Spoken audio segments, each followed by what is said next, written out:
Bonsoir à tous, mercredi 24 avril, bienvenue dans le 7-8 journal de TV78. C'est le tour d'horizon de l'actualité locale, tout de suite les titres de cette édition. 42 500 panneaux solaires pour fournir l'électricité aux habitants de Triel-sur-Seine. Ce projet est en train de se concrétiser. D'ici 2021, une ferme photovoltaïque pourrait voir le jour sur le site d'une ancienne décharge. Une enquête publique est en cours en attendant la validation du dossier. Après 3 ans de réflexion, l'identité du lieu a été définie. À Magny-les-Hameaux, la plaine de Chevincourt sera un espace dédié aux loisirs. De nouveaux équipements vont venir s'ajouter au gymnase, terrain de football et parcours santé déjà existants. Et les travaux devraient démarrer cet été. Et puis venez repousser vos limites physiques et mentales ce week-end. Un bootcamp avec les pompiers de Paris se tient samedi prochain en forêt de Saint-Germain-en-Laye. Le principe, franchir un parcours du combattant inspiré des sessions d'entraînement militaire. Présentation avec notre invité. Et en plateau tout à l'heure également, le dirigeant fondateur de Popsicube, cette entreprise saint-quentinoise vient d'ouvrir une nouvelle filiale à Moscou en Russie. On débute ce journal avec ces images impressionnantes, celle d'un incendie qui s'est déclaré hier à 17h rue du Parc de Clagny à Versailles. Un garage automobile a été détruit par les flammes, un seul blessé léger à déplorer, un ouvrier qui a été incommodé par les dégagements de fumée. 86 pompiers, 24 véhicules du SDIS et 20 policiers ont été notamment mobilisés pour maîtriser le feu. Pour le moment, la cause de cet incendie reste méconnue. Une soudure pourrait en être à l'origine. L'enquête a été confiée au commissariat de Versailles. Et dernière ligne droite pour le projet de ferme photovoltaïque à Triel-sur-Seine. Une enquête publique est en cours. Si ce projet est validé par les autorités, les habitants pourront bénéficier de cette électricité verte. Les détails sur ce sujet avec Aurélie Ronze et Patrick Jacques de Dixmude. D'ici 2021, cette ancienne décharge devenue une friche naturelle pourrait accueillir une ferme photovoltaïque de 20 hectares. Située en bordure de la départementale 190, 42 500 panneaux solaires permettront de fournir de l'électricité à l'ensemble des habitants de Triel-sur-Seine. On a été, il y a des années, une des premières communes à être une commune verte. On a toujours continué dans cet esprit à travailler, à faire du tri sélectif. Et donc les panneaux solaires, l'énergie renouvelable, c'est aussi notre souci. Il y a 10 ans, le projet avait été abandonné en raison de l'instabilité du sol. Une enquête publique a été lancée au début du mois d'avril. Objectif, permettre aux habitants d'en savoir plus sur cette ferme photovoltaïque. C'est bien, c'est pour l'écologie, c'est pour le climat, donc c'est bien.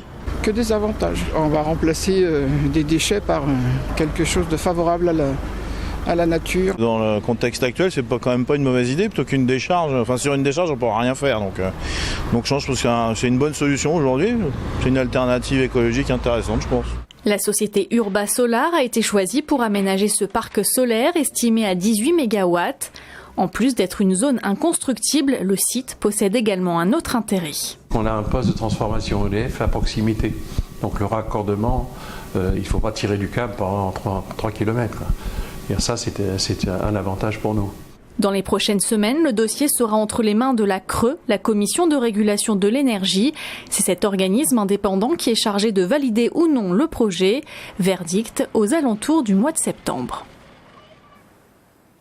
Et un projet similaire pourrait voir le jour à Gargenville. Sur le site de Total, le groupe réfléchit à implanter une ferme photovoltaïque qui pourrait fonctionner pour la consommation électrique de 14 000 personnes. L'énergie serait revendue ensuite à EDF. Une enquête publique se déroule jusqu'au 27 mai, début des travaux espérés deuxième trimestre 2020. Découverte macabre ce mardi, un corps enroulé dans du grillage a été repêché dans la Seine au niveau de Guernes. C'est un plaisancier qui a donné l'alerte hier en début d'après-midi. Le cadavre, très abîmé potentiellement par un long séjour dans l'eau, n'a pu être identifié pour le moment. Le sexe de l'individu n'est pas encore déterminé. Une autopsie doit être pratiquée ce jeudi. La piste criminelle est privilégiée et les gendarmes de la section de recherche de Versailles et de la brigade de recherche de Mantes-la-Jolie vont mener les investigations.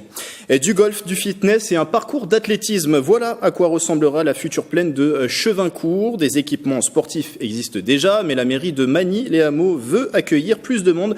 Le reportage de Calypso Vanier. Ici, on va avoir un espace d'initiation au golf. La plaine de Chevincourt, transformée en lieu de loisir. Après 3 ans de réflexion avec ses concitoyens, le maire de Magny-les-Hameaux, Bertrand Houillon, a défini ce projet. On va avoir aussi un espace d'athlétisme pour tout ce qui est piste, pour tout ce qui est saut et lancer, qui se situera donc juste derrière le terrain de football. Et en lien aussi avec l'espace de golf. Un gymnase, un terrain de football et un parcours santé existent déjà sur cette plaine bucolique, mais la mairie souhaite accueillir plus de monde. Elle va créer 60 places de stationnement et les Magnicois pourront profiter de tables de pique-nique et de jeux pour enfants. Notre objectif est d'en faire un lieu de loisirs, un lieu de sport et puis un lieu finalement très familial de détente, de rencontre, de partage. Plus de 2,6 millions d'euros, c'est le coût de ce projet d'aménagement. Il est financé notamment par l'agglomération de Saint-Quentin-en-Yvelines, la région et le département. Après un appel d'offres lancé en mars, les travaux devraient commencer cet été, ouverture prévue dès cet automne. Un mot de politique avec du changement au sein du conseil municipal de Trappes. Un élu de la majorité quitte le groupe. Luc Dauvergne, déjà adhérent de la République En Marche, devient indépendant. Raison avancée de profonds désaccords avec l'équipe majoritaire. Il avait été élu en 2014 sur la liste du maire d'Hiver Gauche Guy Malandin, tout comme Gérald Mognaud, ancien maire adjoint de Trappes qui avait quitté la majorité en 2016 pour devenir indépendant. Lui a décidé de rejoindre le groupe d'opposition Trappes Citoyens mené par Othman Nasrou. Pour lui, la ville a besoin de renouveau, d'où son choix de se rallier à l'élu Les Républicains à un an des municipales. Économie avec mon premier invité, Fabrice Beauchesne. Bonsoir. Bonsoir. Vous êtes le dirigeant fondateur de Popsicube. Alors, cette PME est basée à Montigny-le-Bretonneux et spécialisée dans la recherche clinique. Et une nouveauté pour votre entreprise, un site désormais à Moscou, une filiale en Russie. Et vous avez inauguré ces locaux tout récemment, puisque vous êtes revenu hier de ce voyage en Russie. Est-ce qu'on peut dire que c'est un nouveau pas considérable pour votre entreprise ? Ah oui, bien sûr. Toute création de filiale apporte, je dirais, son lot d'inquiétude et surtout d'espérance. Donc là, on démarre avec une nouvelle équipe sur Moscou, donc on est impatient. Et on va présenter dans un instant cette équipe. Alors, Popsicube a été créé en 2004, d'abord installé dans la pépinière Promopole de Montigny-le-Bretonneux, et vous avez désormais des locaux dans le quartier du Pas du Lac, toujours à Montigny-le-Bretonneux, une spécialisation dans la recherche clinique. C'est ça, quelles sont vos activités ? Alors, la recherche clinique, c'est on teste les nouveaux médicaments ou les dispositifs médicaux pour l'industrie pharmaceutique. Donc, principalement, on met en place des protocoles scientifiques avec des médecins qui sont, eux, basés à l'hôpital. Et en fait, nous, on va gérer toute l'infrastructure et toute la logistique. Donc, aider les médecins à recruter les patients, faire les tests, récolter les données, faire les analyses statistiques, faire des beaux rapports qui sont après donnés aux agences du médicament pour approuver ou pas les médicaments. Et depuis 2004, quel a été le parcours de l'entreprise ? Est-ce que son développement a été rapide ? Alors rapide, je sais pas, maintenant on arrive à une quarantaine de salariés, donc en 14 ans, je sais pas si c'est très rapide, mais effectivement on est assez satisfait, parce que j'ai démarré tout seul, donc certaines satisfactions maintenant d'avoir une vraie entreprise, une vraie PME, avec plusieurs bureaux dans le monde, donc ça c'est assez intéressant. Et vous êtes justement présent dans le monde, en Chine, vous avez un bureau commercial, il y a également une filiale aux États-Unis. Est-ce que cette présence à l'international, est-ce que ça se ressent sur votre croissance ? C'est quelque chose que vous avez remarqué ? Oui, parce que la recherche clinique maintenant est globalisée, c'est-à-dire qu'en fait l'industrie pharmaceutique essaye de lancer des médicaments partout dans le monde en même moment. Donc l'idée, effectivement, c'est pour eux d'avoir des sociétés comme les nôtres les plus internationales possibles. Alors nous, on a la spécificité d'être à taille humaine, ce qui fait qu'on touche des plus petits laboratoires que les très grands mondiaux. Parce que cette identité internationale, elle est importante aujourd'hui pour exister dans ce secteur ? Importante. Quasiment tous les projets qu'on gère sont au minimum Europe, États-Unis. Et là, effectivement, l'idée, c'est d'aller un peu plus à l'Est, voire sur la route de la soie, puisque actuellement, donc là, on vient de créer la Russie, avec un potentiel énorme, puisque en fait, la Russie souhaite développer son industrie pharmaceutique locale. Donc effectivement, il y a des obligations locales, donc potentiellement des projets. Et en Chine, c'est plutôt l'inverse. Il y a beaucoup de laboratoires pharmaceutiques chinois qui souhaitent venir vendre leurs produits en Europe. Donc il y a des besoins différents selon les secteurs du monde. Justement, la Russie, pourquoi choisir, vous commenciez à en parler, pourquoi choisir de s'implanter en Russie ? Alors, on va dire que l'Europe est déjà bien implantée de sociétés comme la nôtre.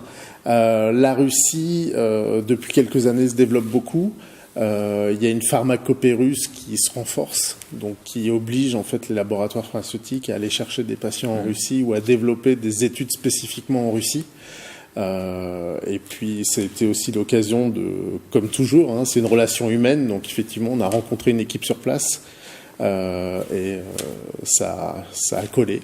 Et comment cette implantation a-t-elle été rendue possible? Comment finalement on installe une filiale à l'étranger? Quelles sont les démarches à faire pour une PME? Alors dans notre cas là, pour Moscou, en fait, ce sont donc une équipe russe qui travaillait dans un laboratoire qui est venue nous voir en disant on cherche à s'adosser à une entreprise pour développer une activité et donc du coup bénéficier des outils que nous on avait déjà inventés et mis en place.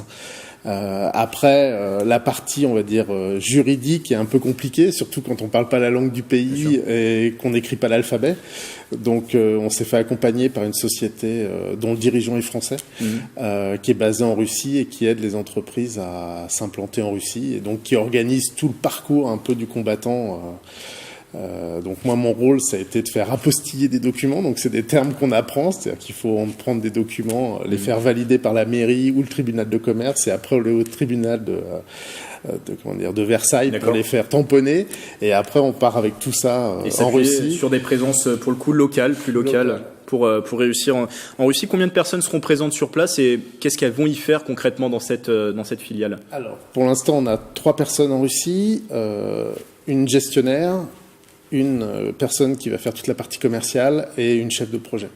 Pour commencer à gérer les premiers projets. Donc voilà pour commencer en Russie. Est-ce qu'il y a déjà des contrats, des clients qui ont été trouvés sur place, signés sur place? Est-ce que c'est déjà le cas ou là le travail maintenant s'enclenche pour le coup? C'est en cours. Ouais. On a beaucoup de pistes puisqu'on a une dizaine de projets en discussion.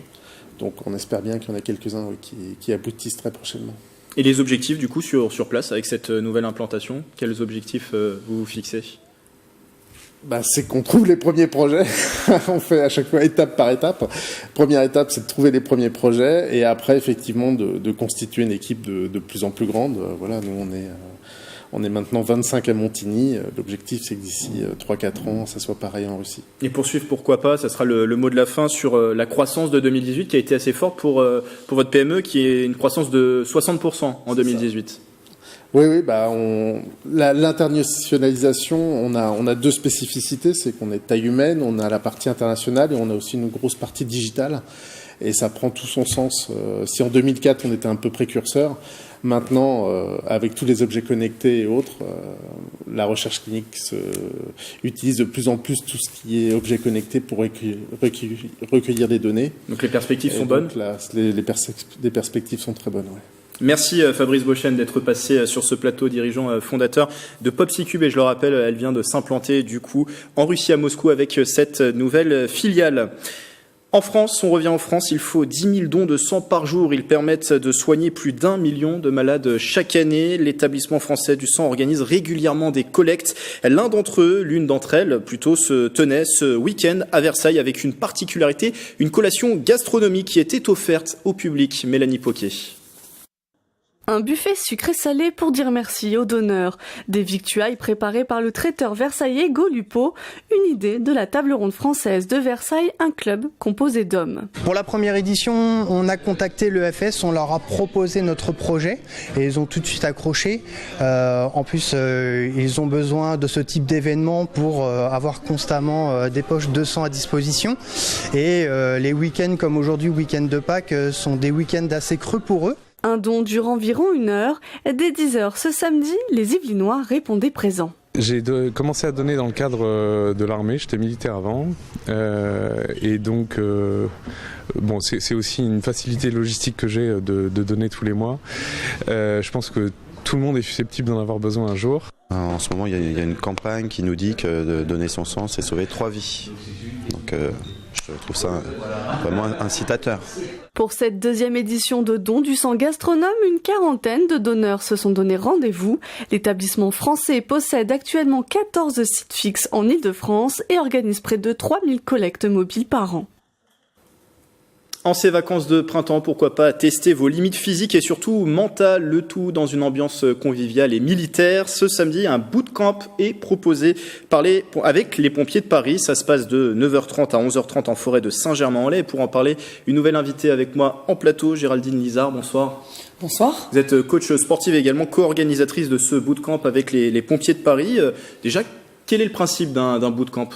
Alors un bootcamp, c'est une activité en extérieur qui fait sur une activité surtout sur la nature. Donc on utilise ce qu'on a à l'extérieur.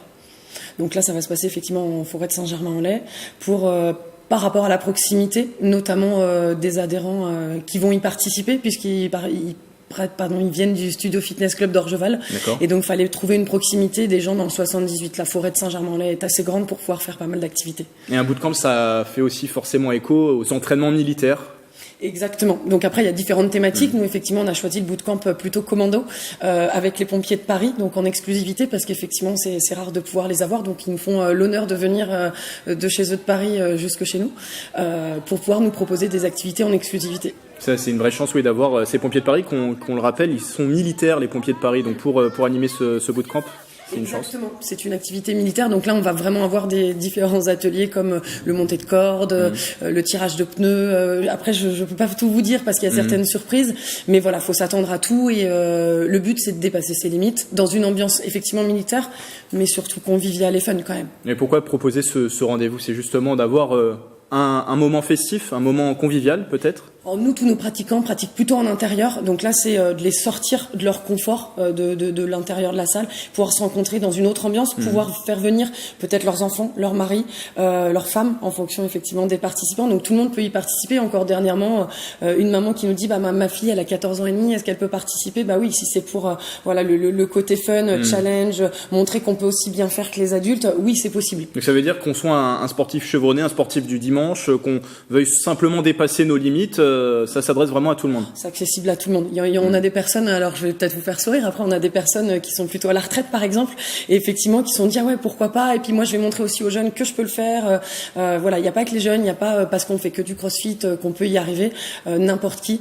Il suffit d'avoir le mental et les pompiers sont là pour ça, et je pense qu'ils vont nous faire rigoler aussi. Peut-être un peu moins sur certains parcours, mais voilà, le but c'est de se retrouver dans une bonne ambiance et d'oser repousser ses limites. Et ce genre de concept comme le bootcamp aussi, ces événements, je pense au Mud Day où on invite les participants justement à repousser ces limites. Ça, c'est des concepts qu'on voit de plus en plus. Ils ont la cote, ces concepts. Oui, on nous l'a réclamé l'année dernière, donc on a créé une team. Effectivement, ils ont appelé, c'est même les adhérents qui nous ont demandé de créer une team SFC pour le Mud Day de l'année dernière, vu qu'il se passait dans le 78, c'est quand même assez simple.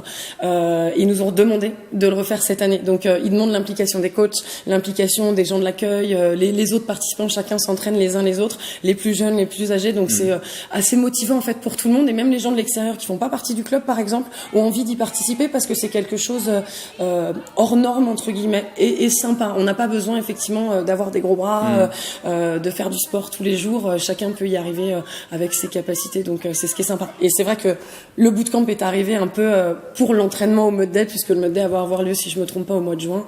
Donc le but c'est de pouvoir s'entraîner en vue du Mud Day. C'est ça. Et il y a aussi un côté important, on l'a entendu dans vos réponses, c'est l'esprit d'équipe finalement, c'est de pas y arriver seul à franchir ses limites, ça se fait en équipe. C'est important, c'est le plus important, c'est-à-dire qu'on n'est pas là sur un sport individuel, on est vraiment là sur la cohésion d'équipe. C'est ce qu'on veut montrer aujourd'hui, qu'on peut y arriver tous ensemble, qu'on soit vieux, qu'on soit jeune, qu'on soit handicapé ou pas, c'est accessible à tout le monde. Tout le monde peut y arriver. Vous parliez tout à l'heure du lieu, la particularité du lieu de la forêt de Saint-Germain-en-Laye. Est-ce que c'est un théâtre idéal pour faire ce genre d'activité ? Oui, c'est quand même assez accessible à tous. C'est vrai qu'à côté de la piscine de Saint-Germain, on a un grand parking parce que ce qu'il faut sur ce type d'activité, c'est la rendre accessible. Mais la rendre accessible dès le moment où on y arrive. Donc il y a un grand parking, on peut s'y garer facilement. On peut venir avec les enfants. Voilà, il y en a un qui peut garder les enfants, l'autre participer au bootcamp par exemple. Et puis la forêt de Saint-Germain-en-Laye, quoi. Dans le 78, je pense qu'elle est assez connue pour pouvoir y faire de beaux parcours, que ce soit en vélo, à pied, voilà, les enfants, les grands, on peut tout y faire. Donc les pompiers faire du sport également. Et faire du sport. Et les pompiers ont trouvé leur beau terrain de jeu. Alors, sans tout dévoiler, parce que vous l'avez dit, il y aura des surprises. Quel est le programme, grosso modo, de cette matinée? Donc on commence à 9h30, l'accueil à peu près à 9h30. Il y aura forcément des retardataires, mais ça dure effectivement jusqu'à 11h30. Deux équipes qui vont un peu s'affronter quand même si c'est dans un esprit d'équipe. Et à la fin, c'est de se retrouver autour d'un pique-nique pour que ce soit effectivement l'ambiance conviviale avec les pompiers, faire le débrief, voir comment ça s'est passé. Pourquoi pas en organiser un après avoir avec leur planning aussi, parce que c'est pas forcément évident de les avoir tout le temps. Mais voilà, c'est le planning. Après, on recommande surtout au niveau de la tenue, je dis ça, mais plutôt une tenue, près du corps. D'accord. On peut recommander éventuellement des mitaines, mais plutôt des mitaines d'escalade. Ça paraît rien, mais pour avoir testé le modèle l'année dernière, quand vous montez à la corde, que la corde elle est mouillée, des mitaines classiques, c'est pas forcément pratique si vous voulez pas avoir d'ampoule. Voilà, on préconise, et plutôt une tenue près du corps. Prévoyez plutôt aussi les sacs plastiques pour le après. C'est-à-dire que si vous voulez rentrer dans votre voiture plutôt propre, prévoyez le maillot de bain en dessous, la tenue, on remet tout dans le sac et on se rhabille pour pouvoir repartir. Donc une tenue adaptée, on l'a compris. Est-ce qu'on peut encore s'inscrire? Est-ce qu'il reste des places? Oui, il reste quelques places. Après, c'est quand même en place limitée parce que y a 2 pompiers qui viennent, sinon ils doivent s'organiser vraiment au dernier moment. Mais on accepte et on s'organisera. Alors, tout est possible. Le lien, c'est sûrement affiché pendant l'entretien. Il va s'afficher à nouveau pour s'inscrire. Le type d'obstacle, juste pour avoir une idée, c'est que les participants auront à franchir. Le type d'obstacle, il va y avoir un parcours de singe, par exemple, ou ce qu'on appelle le pont de singe, pardon. Il y aura le montée de corde. Il va y avoir ce que je vous disais, les pneus plus ou moins gros. Pour ceux qui connaissent, je pense qu'ils savent à quoi s'attendre. Pourquoi parcours dans la boue, ramper, voilà, des choses, se porter. Pourquoi pas se porter, par exemple. Mais voilà. Et puis même moi, je connais pas tous les obstacles. On l'a compris, il y a des surprises aussi. Le coût pour participer à cette activité. Quand on est adhérent, c'est 15 € et les non adhérents, c'est 20 €. Donc assez accessible. On voulait vraiment rendre cette activité accessible pour montrer que le sport est accessible à tous. C'est ce qui est important. Un bootcamp avec les pompiers de Paris, c'est ce samedi de 9h30 à 11h30 en forêt de Saint-Germain-en-Laye. Toutes les informations sur le site internet qui s'affiche en bas de l'écran. Merci Géraldine Lizard. Un grand plaisir, merci à vous. Et coach sportive et également co-organisatrice de ce bootcamp avec les pompiers de Paris. Parlons cyclisme à présent. Le 3e Grand Prix de Montigny-le-Bretonneux s'est tenu ce week-end dans les rues de la commune. Les sportifs ont dû parcourir 78 km à une moyenne de plus de 35 km/h. Mickaël Elmidoro et Nicolas Dandry. Dimanche 21 avril, 10h, près de 100 coureurs venus de toute la France se sont déplacés pour participer à la 3e édition du Grand Prix de Montigny-le-Bretonneux dans les rues de la commune. C'est une course assez amusante, il y a des virages, des montées-descentes à droite à gauche, c'est amusant, oui. On a fait quelques tours à l'échauffement et puis ils ne présentent pas de grosses difficultés, donc c'est très très roulant, ça va être très rapide. Et puis il faudra être fort pour réussir à sortir et une arrivée au sprint est assez probable. Les coureurs de D1 et D2 se sont élancés sur un circuit de 3 km fermé à la circulation. Les sportifs doivent réaliser 26 tours à une moyenne de plus de 35 km/h. Il n'y a pas de stratégie fixe parce que on peut prévoir tout ce qu'on veut avant, ça se passe jamais comme on a prévu. Voilà. Donc quelque part, il faut sentir la course, ça c'est de l'expérience qu'il faut qu'ils apprennent. Ils font des erreurs et c'est dans les erreurs qu'ils progressent. Après 78 km de course, c'est finalement Romain Barthes qui remporte en solitaire le Grand Prix pour avoir distancé ses concurrents dans le dernier tour. Ça fait toujours plaisir, il y avait du monde, je sais qu'il y avait des bons coureurs, donc voilà, il fallait partir avec le bon groupe et puis une victoire ça fait toujours plaisir. Je sais qu'il y avait du niveau, c'était assez relevé, donc de finir premier c'est toujours une satisfaction. Romain Barthes pourrait revenir l'année prochaine pour remettre son titre en jeu. La compétition, quant à elle, pourrait être modifiée. Elle devrait être déplacée au mois de mars. Et pour refermer ce journal, beaucoup l'attendaient avec impatience. La sortie ce mercredi d'Avengers Endgame, dernier opus de la saga Marvel. Alors, qu'avez-vous pensé de ce nouveau film sur la bande de super-héros? Marilyn Yapichino et Nicolas Dandry sont allés récolter les premiers avis ce midi à l'UGC Ciné SkyWest. This is the fight of our lives. This is gonna work, Steve. I know it is. Because I don't know what I'm gonna do if it doesn't. La salle c'était blindé, la première séance, il n'y avait plus aucune place. On a eu les larmes qui montaient quand même à de nombreuses reprises. Il y a énormément d'actions et je crois que c'est tout ce qu'on attendait de ce film. On ne pouvait pas deviner ce qui allait se passer. On avait beau prévoir, émettre des théories, aucune n'était vraie. Non, très très bon. Thanos did exactly what he said he was going to do. He wiped out 50% of all living creatures. En vrai, Marvel nous a vraiment, ils nous ont jamais déçus, donc ouais, je dirais comme les autres. Enfin, c'est toujours assez magnifique. Ce type de film, ouais, vraiment. C'était très bien les effets spéciaux, les jeux de combat, non, tout était très bien. À certains moments du film, vraiment très triste. Ascenseur émotionnel aussi, je dirais, pour le décrire. Le film de l'année. This is Scott Lang. We met a few years ago at the airport in Germany. I got really big. Is this an old message? Ant-Man, I know you know that. It's the front door. That's me. Can you buzz me in? Voilà, c'est la fin de ce 7-8 journal. Demain, jeudi, vous retrouverez Wilfried Richie à la présentation d'une nouvelle édition. À suivre le 7-8 débat. Question ce soir, mouvement des Gilets jaunes. Est-ce la fin des partis politiques et des syndicats? C'est la question posée dans quelques minutes. Belle soirée avec TV78.